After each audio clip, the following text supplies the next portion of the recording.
What's going on, everybody? It's Christian Palmer here at Off the Cuff, where conversations lead to inspiration. Today I'm joined by a special guest who's known for his sensational lyrics and music.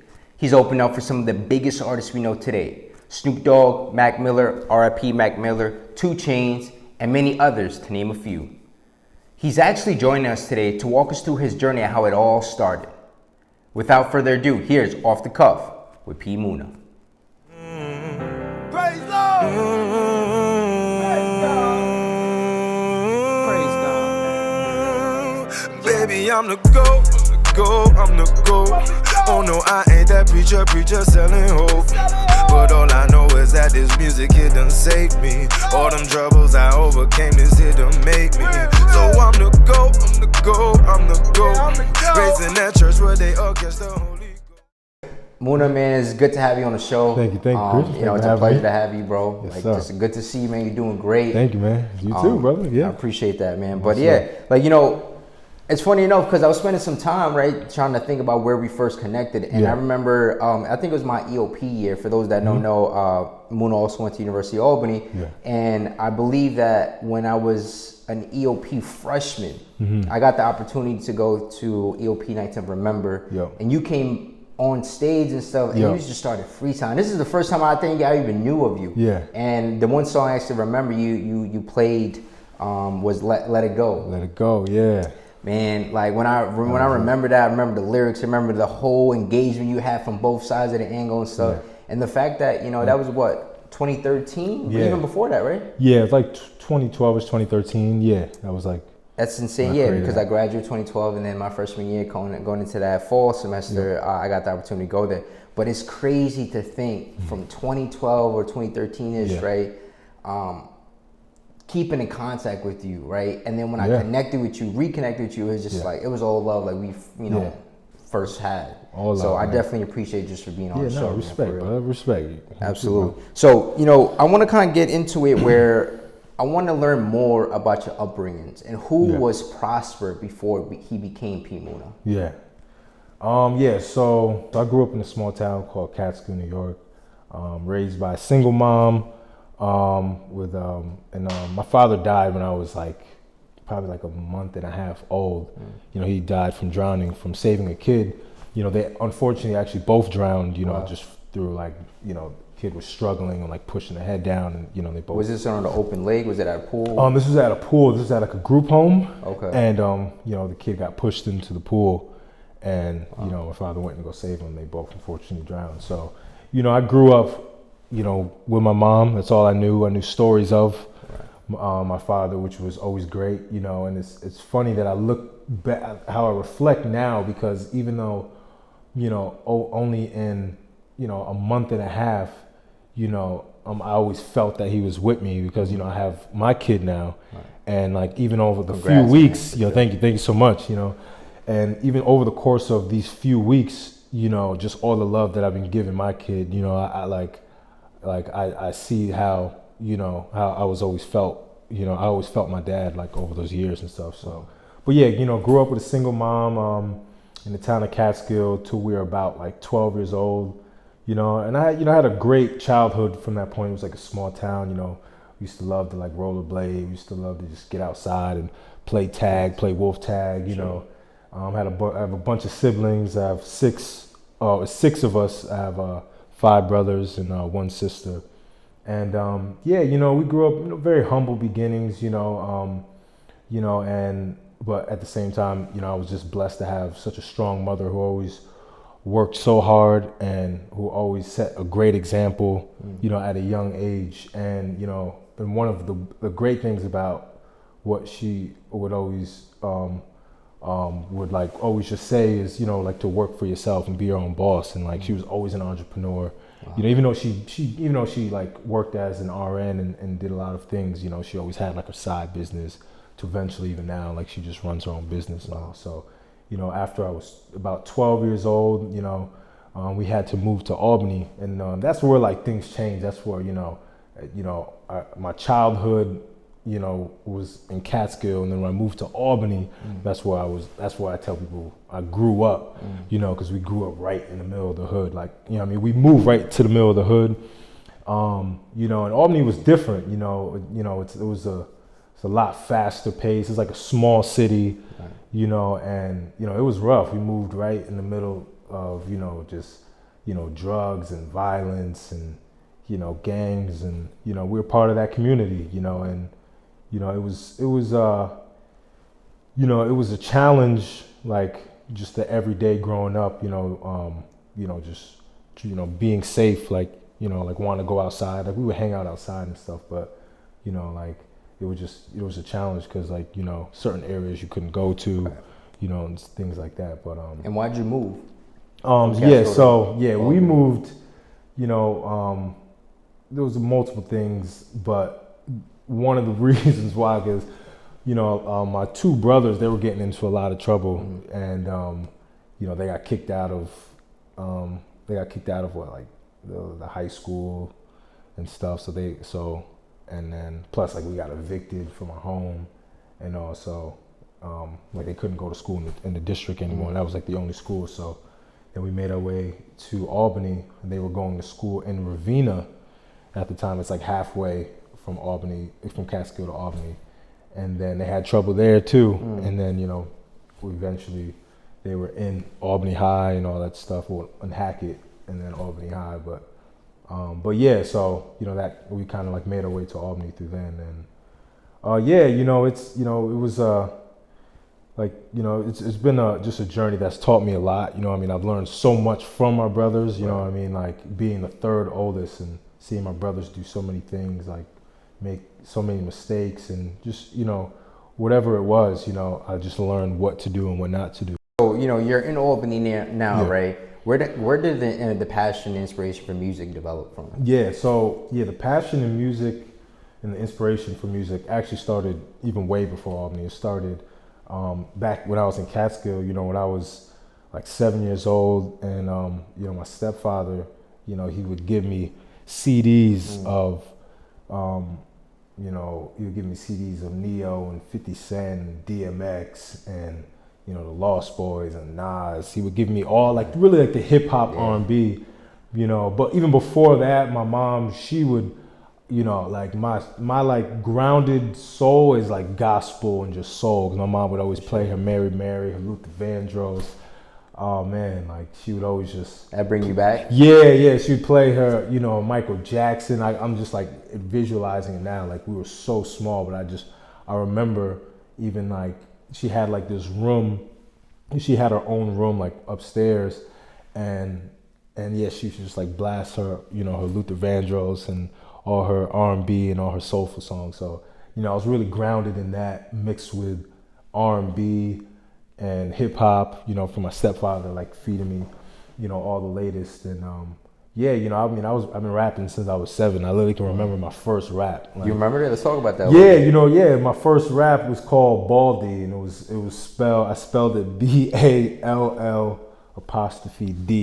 and it was because my mom gave me a haircut, and she, it was a baldy? Yeah, it was a baldy. So, I had the little tape recorder, okay. I had the, at the time that was like my little studio. I would write raps in my little notebook, and then I did it on the tape recorder, and like even still to this day, I remember it. I spit it to my kids even now. They're like, I'm like, I remember my first rap, and even my one son now, he's just like, how do you like remember a rap? I'm just like, it's practice, but a part of me just like, when I write something down that means so much to me, I just automatically remember it, especially when it like rhymes and it like flows, just, so yeah. Wow, that's amazing, man. And then when you write and stuff, where does that inspiration come from? Do you usually write about your experiences? But yeah, so I really just write off like pure experiences and also just like aspirations and dreams too, you know what I mean? I write about sometimes like where I want to be, where I see myself, like I kind of write into the future. And it's funny because, when I've been doing that, it's like years later, I've seen myself actually living that, you know what I mean? Almost like speaking it into existence. So yeah, I'm all about that for sure. That's dope. I mean, a lot of people say that that's usually the law of attraction. Yeah. I remember seeing a Netflix documentary for the first time, and for those who haven't watched it, I highly recommend it. It's called The Secret on Netflix. And they talk about the law of attraction. And remember, like, if you ideate around in your mind and put certain things in your mind, you could like actually touch it and feeling if you can visually see yourself in it. Life just works in a way where things just come about and you actually find those things happen. Where do you get your positivity and humility from? You know, my positivity and humility, I really get that one just from my mother. My mother was just like, since I was young, she would just put it all out there, and she would put all her faith, still to this day, in God. She'd get all of her worries. You know, I made a song called No Worries back in like 2016, and it was dedicated to her because, you know, just when I moved to California, and I was just like trying something new. I thought California was where I needed to be at, and it wasn't, you know, and I was having a real, you know, tough time. And, you know, I talked to her mom, and she was just like, you worry too much. You know, you have to have faith. You can't just be, you know, all anxious and have all this anxiety. Just give it to God. Just like let it go. And let it go. Yeah, let it go. Yeah, you know. Exactly. Going back to the roots. You know, I write music for the people. I write music, but I also write music as a coping mechanism for myself. Sometimes I go back to it. I'm just like, where I was in that state of mind, like that's where, like, you know, I need to be more, you know what I mean? Because sometimes, again, it's like some days you feel up, some days, you know, you're down, or you're like trying to figure it out. So, a lot of the positivity, it really comes from my mom. And, you know, the other part too is just like, I've just always been this way. It's always been like that light inside me. I've always been just like a positive figure. Like I've always been just a positive person, like, you know, enthusiastic, like optimistic, you know, and, you know, kind of like just a free spirit. Like people may call it careless or like whatever, but it's like, you know, I never really try to like latch on to too many things, even like materialistic, no matter if it's a watch or a chain or a ring, whatever it is. Like even my wife, when I proposed to her, even a ring, like for me in my heart, like I told her, I was like, we were married before this. You know what I mean? Like God knew, like Lord knew we were married way before this. So like, you know, but it's just like the things of, you know, God's wisdom and things of the world, you know, how the world sees it, you know what I mean? So you got to put things in perspective, how, you know, you want to, you know, protect your family at all types of levels, you know what I mean? So, you know, I look at it like that, but yeah, you know, I just like, yeah, it's just God-given. Yeah, long story short, you know. And that's the thing though too, because you talk a lot about this, like you getting closer to God, which to me is beyond a phenomenal thing. Like I'm a person of faith, right? My grandma, the way I grew up, grandma was always telling me, you gotta have faith, always have faith, right? Do you remember that specific pivotal point where you got closer to God? You were like, you know, enough is enough. Let me just go back to what mom taught me. That point when I like really was just reaching for God and really was asking for answers and just direction was like 2 years ago, about a year and a half ago, like 2 years ago. My brother actually passed away from cancer. So my little brother, you know, it's okay. It's getting a little emotional, you know, but so my little brother Abu, he passed away because he had cancer in his eye.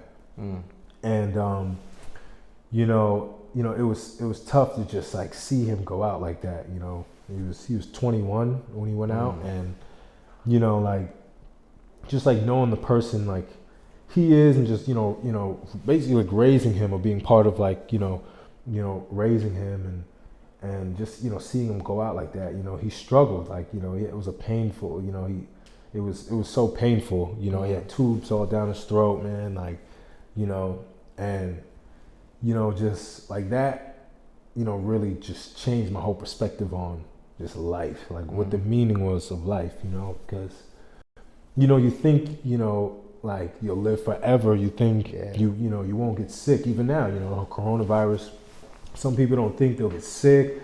You know, I know people's family members, my boy's mom died, you know what I mean? And he's just like, I'm just like, wow, it hit me because I'm like, you know, I'm hearing stories, but like when something like that's close to you, if it's a friend, if it's a, you know, your wife or whatever it is, you know, and their family member or their mom or something, you know, it's like, you know, it puts things in perspective. That's why this time is so interesting, you know, and like God is working in so many great ways. But God really he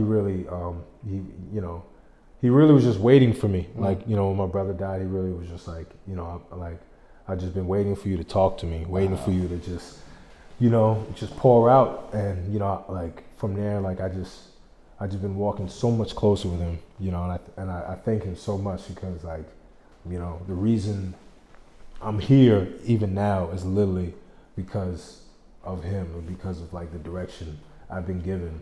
And I just feel so blessed, like, you know, and it's just important just for everybody to, like, that's why I think even the quarantine situation is so unique, because I non-believer or not, whatever you want to call it, if it's God, Yahweh, if it's the universe, like there's always that something that's talking to you, you know, and like when, you know, we're out and we're living, there's so many distractions. So like when we're quarantined, you know, like God is just waiting for us to really just listen. Like maybe you'll like, Absolutely. you know, have a, you know, kind of, yeah, maybe you'll just like, you know, listen a little better, you know, but that's really all it is about. Like God is always talking with us. He's always walking with us. It's about just listening for direction, you know, because, yeah.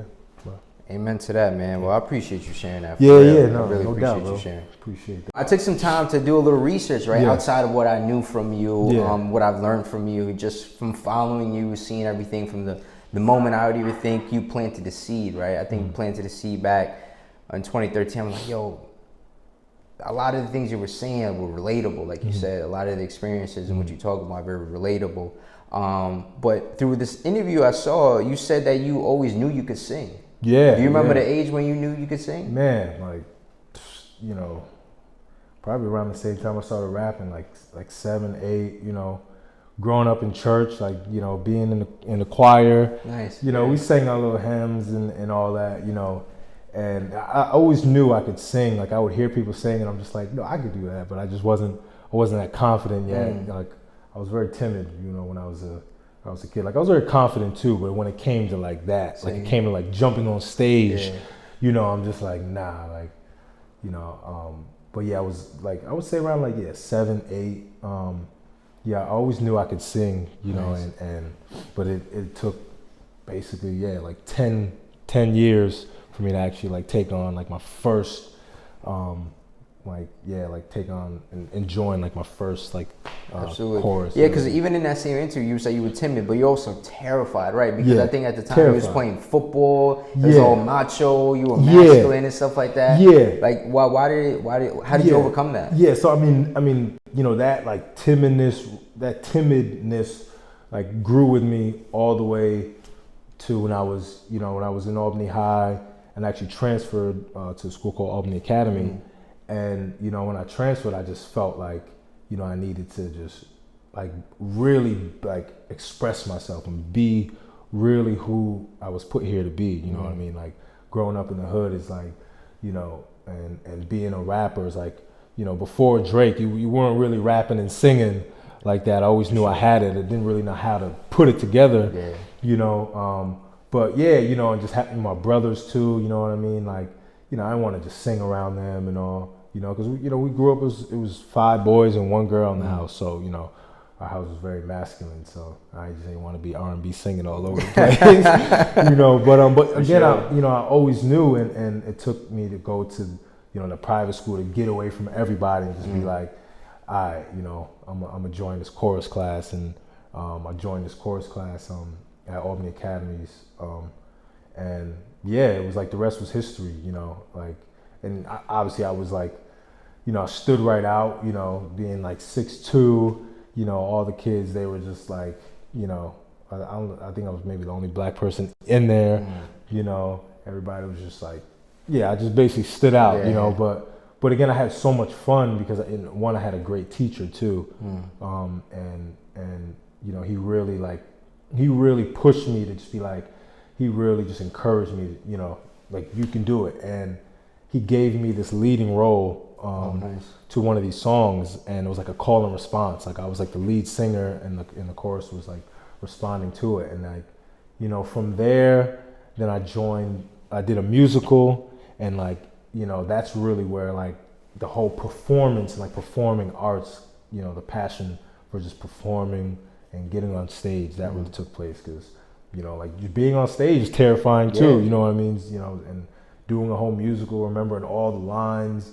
I remember like slacking in the beginning, And you know, music teacher's like, yo, you better learn these lines before you get up there and you freeze. So like, yeah, you know, and yeah, it was fun. And like, I literally that was like the pivotal moment of like me knowing what I wanted to do for the rest of my life, and like what I knew I was passionate about, and passionate just about music and rapping and singing and just creating music, creating art, and you know, and just being like an avid music listener. So absolutely. Yeah. And even though I want to hone in on a couple of things you mentioned there, one being that you said it's terrifying to even get on stage. How do you, I mean, you performed and opened up for, you know, some of these notable artists that I mentioned before. Like, how do you mentally prepare for some of these things? Yeah, you know, like all those shows, I mean, I was good. Like, it's crazy because like after I performed, did that musical, I swear the rest was history. Like, wow. And actually, well, I lied. Okay, my very first show, my very first opening act ever, I opened up for Mac Miller in Pittsburgh. This was when I was a sophomore in college, and I just dropped my first mixtape, Looking for Better Days. I'm like all hyped about it. I'm like promoting it on Facebook. I'm like, there was this, that's when Facebook like groups were like popping. They had this like weed smoking group, and I had a song called Get High, and I like posted it like, hey, everybody have fun. You just dropped it. Just dropped it, and some dude that was in there hit me up, was like, yo, you know, I do music, I do concerts and stuff like that. You know, I can't pay you, but you know, you can open up for this artist that's blowing up right now. And it's crazy because a week before that, my boy posted Mac Miller, and I'm like, who is this artist? Kool-Aid and Frozen Pizza. Yeah. A week later, I'm opening up for him, or I get the word, you know, and it's crazy because I'm like, bet. So me and my right hand man, my producer, shout out to Lucas Haas. He's like, he's been with me since the jump, since my first mixtape. We went to Albany Academy together. Still to this day, we family close for sure. Yeah, man. And you know, we drove down there. We drove down to Pittsburgh, and we opened up for Mac. And yeah, I was nervous. I was nervous, man. I was nervous as hell. Like, I smoked some weed too. Yeah, I was just like at the nerves out. Yeah, you know, but yo, the fans, they showed so much love. Like it was like the love that I got, like it was beyond like all the anxiety and everything like that. And I swear after that, like I could just jump on stage, I could do whatever, you know, because I realized that just like being who I am and being myself, it really it really like triggered with the crowd. Like they really felt that, you know, just a lot of people, they always commented on my charisma on stage. And really, I just like, I'm myself. Like, you know, I just get on stage. I like to have fun. I like to engage with the crowd and make people feel, you know, like I see them, you know what I mean? Like, you know, have fun. And but yeah, I definitely was terrified my very first show on Mac Miller, but everything after that was like, I mean, yeah, like you said, a lot of people like taking that first step and not knowing how much you can overcome by just even taking that first step, right? So my question to you is, and this is the second thing I wanted to hone in on, was what would you tell people, like the audience looking today and the viewers looking today, who may have a hidden talent, right? Who may be gifted, who may know that they could sing from the age of like, you know, 7 or whatever the case may be, or something that they want to put out to the world, but they're second guessing themselves. What would you say to them? Yeah, I mean, number one is just like, just do it. Just don't, and it's easy to say, like, just it's easier said than done, but like you have to like you have to have fun with it. Like, cause in the end, when you're not having fun with it and you're like caring what people think and everything, if you're just like, it's simple, just put it out. I'm having fun. This is who I am. Enjoy. People give you feedback, whatever. They say shit. They say they love it, whatever, and just keep creating. Like the main thing about it, like I believed in my art since yay high, like, and I always just would just create. And you know, it's not fun when you're overthinking what people think. You're trying to be perfect. Nothing is perfect. Like, you know, just put it out and see the feedback you can get from it. You know what I mean? And just have fun. You know what I mean? I really think that's really essential. Like, have fun in whatever you do. You know, you doing this, like you can tell you're having fun. I'm having a blast. Yeah, you know what I mean? Even though you're serious and like you can tell it's very professional, you know, but like in the end it's like, let's just do it. Like boom, let's see where it takes. You know, see where it takes us, because you know, you never know. You know what I mean? Like, this could lead to something big within off the cuff, or this could lead to something big something else that you may create or manifest, you know. Absolutely. So, yeah, and that's the goal to it, right? You know, I want to be able to showcase like different stories like yours and stuff, who people may not know who Muna is outside of his music, right? Yeah. And I feel like it's such a pivotal thing and such an important thing to showcase, because there's more to who, you know, you are as a person, as an individual, as an artist. Yeah. And that's why I built something like this, you know, to be able to showcase those stories in very organic, authentic ways. So, and that's what I'm getting from you, you know what I'm saying? Like I said, the energy from you is just like coming to me, and I'm feeding off the energy because it's like, it's genuine, you know what I'm saying? And I think it hits home as always. And now going back to music a little bit more and spending a little bit more time there, what do you hope people get from your music as they listen to it? You know, I hope that people just get that, you know, life is about ups and downs, and you gotta just keep going. You know, like, you know, it's okay, you know, to be up and be down, you know, like, but like you like just have to be, you know, you just have to like just be grounded in knowing that like through my highs, I'm not gonna get too high. Right. And through my lows, I'm not gonna get too low. You know what I mean? Like, so I'm just kind of like walking that fine line. But like, I mean, that's really what life's about. It's about, you know, overcoming adversity.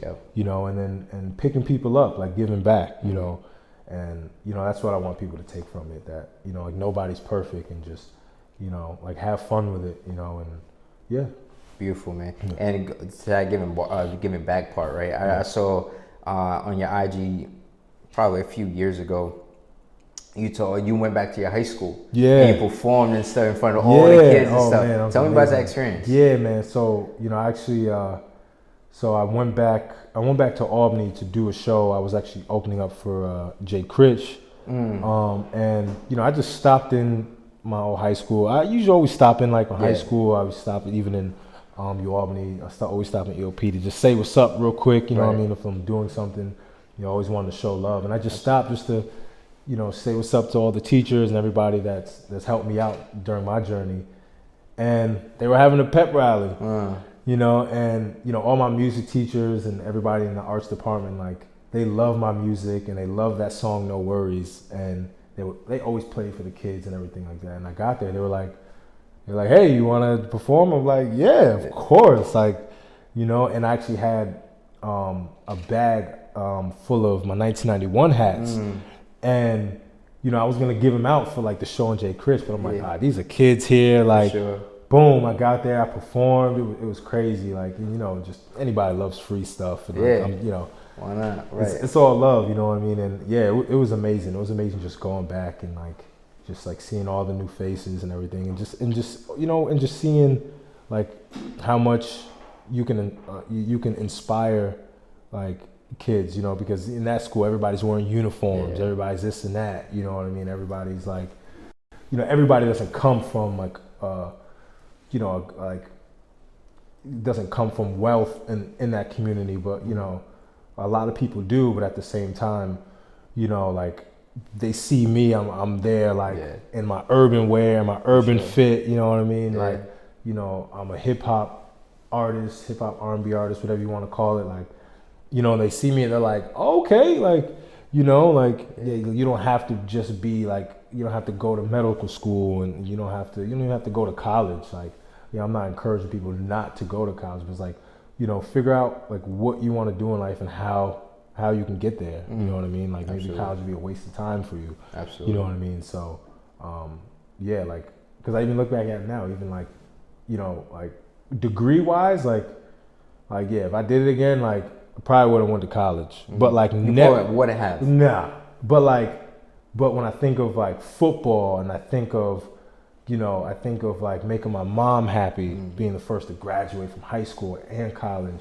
When I think of like, I had nowhere to go, I think of like college was a getaway for me, like legit. Like I'm from Albany, and I was always on campus. Like I was always like, even through the breaks and everybody went home, stayed on Dutch Quad, stayed on Empire, like through the breaks. My mom, like she moved to the city and stuff like that. I didn't even really have like family in Albany, but in the end it's like, you know, I want to be in Albany. Like it was a getaway, like I, you know, so I would be on campus, you know. So but I really used the campus's network, you know what I mean, and you know, to my advantage with my music and everything like that. So, but yeah.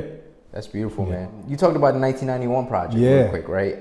Tell me more about that. So you got the shirt on, you got the merch on. Yeah, the merch, man. I got some merch for you too. I appreciate you. No doubt. That's love, man. Yeah, no doubt, man. And yeah, the 1991 project, it really just came about. You know, I wanted to tell the world and just show people who I am, where I'm from. I tell people I'm from 1991. That's where I'm from. You know, I'm from a generation. I'm from an era, you know, that I feel like is just, you know, just growing up even today, like it's interesting because I just feel like I connect so much with the younger generation and the older generation. I feel like we were blessed to have that. You know, they call us millennials, whatever they want to call it, but I feel like, you know, we bridge the gap, you know what I mean, of having those strong morals and that foundation, but also are like innovative and like free spirited enough to like not just like do what like maybe our parents or what they did, and like you know, to kind of, you know, so that's really what the 1991 project is about. It's just like, you know, showcasing who I am as an artist, you know, from, you know, just singing on a track like Love Me Not. I'm just like really like soulfully singing on there, and all the way to a song called New Jack City. Freedom Riders is the intro track. It's really talking about just like a kid growing up lost and eventually like finding, you know, his purpose in life and like giving back to his community. But yeah, you know the whole brand and everything was just amazing how it came about, because when I first started making music I first started like really going at it like back in like 2009, 2010. I always wanted like a brand. I'm like, I need that brand. Yeah. But I'm like, nah, don't force it. It'll come. And it did. And it came. Wow, so. Beautiful. Man, I've been seeing great success of it, man, with the merch and stuff. Seeing the site come up, and then even the project stuff. I took a couple listens to it even before, you know, when it first came out, and even before we got on it, just to kind of give me that vibe. And I know, like, from your music, there's so many experiences there and stuff, and learn more about you. But, you know, as we kind of get towards the end of this interview, I will love to ask you a little bit more, because you talk a lot about, like, you know, your experiences, your upbringings, and kind of funneling the motivation, inspiration to other people, and giving back to your community. What is the legacy you hope to leave behind? Oh, man, I just want to inspire, like, anyone who's maybe doubting themselves, anyone who is, like, you know, trying to find their way, or maybe who doesn't, you know, fully believe in themselves, or maybe want to do something that like the parents may not want them to do, you know. And I just want to inspire anybody and just tell them to live your life. Like you have one life and it's yours. Like, it's not your parents, not your brothers, you know, it's not anybody's but yours. And, you know, and then embrace who you are. You know what I mean? I feel like a lot of people sometimes put themselves in a shell, or they care what other people think. You know, you gotta just put yourself out there, and that's what humility is. It's like, just put yourself out there. Don't care what people think. Absolutely. You know, because people be hating anyway. Yeah, you know what I mean? Sure, like, you're gonna have them. You know, and like Kobe said, it's like, you ain't got haters. Like you know, it's like you got a problem. Like, you know, because people are gonna hate, especially like, you know, when they see you doing positive things. You know what I mean? Somebody that like is just, you know, maybe scared to do what you're doing, could be just hating on you, you know. But like, that same person you can also uplift by having a conversation, or just like being consistent in what you're doing and just showing like, yo, I'm just being myself, I'm having fun with it, you know, just being authentic, be yourself, you know, and always give back, you know, always give back, you know, always give back to the, you know, to the youth. I've always loved kids growing up, like, always give back just to where you're from, if it's your city, it's from the program, or whatever it is. Always give back, because it's beautiful. You know, like, so many people have gotten me like to where I am today. Like, so many. I can be here all day, including Claudio Gomez. That's my homie right there. You know, everybody. Sure. Claudio, love you, Claudio. And you know, just so many people were so instrumental, and by just like shedding some light, some guidance, some direction, that it's like, if you're holding on to wisdom, if you're holding on to anything, it's like, why? It's like, you're gonna go to the grave with it. It's like having all this money, and you're gonna go to the grave with it. Right. It's like, what was the purpose? For sure. For all of it. So yeah, it's beautiful, man. And the last question here, I would love to kind of learn more. What can we expect from P Muna moving forward? Yeah, man, just expect new music. Dope. And yeah, man, just expect new music, great sounds, great new inspiration. I'm just very excited to drop this new project. It's coming out soon? Yeah, May 29th. Okay. I'm dropping a single called New Religion. Nice. And then, just over the course of the summer, I'm gonna be dropping some singles, potentially a project, just having fun with it. You know what I mean? So, I encourage people to just, follow and just like join the journey, cop some merch. For sure. Be great, be a GOAT. Yeah, yes, sir. Yeah. And then lastly, you said, cop the merch. How can we best support you? Like, what are some of the things, some of the IG handles? Is there a merch site we could like follow you or like cop some merch on? Yeah, how do we best support you? Yeah, you can. I mean, if you go on pmunamusic.com, merch is up there, or you can just message me on Instagram. It's I am P Muna.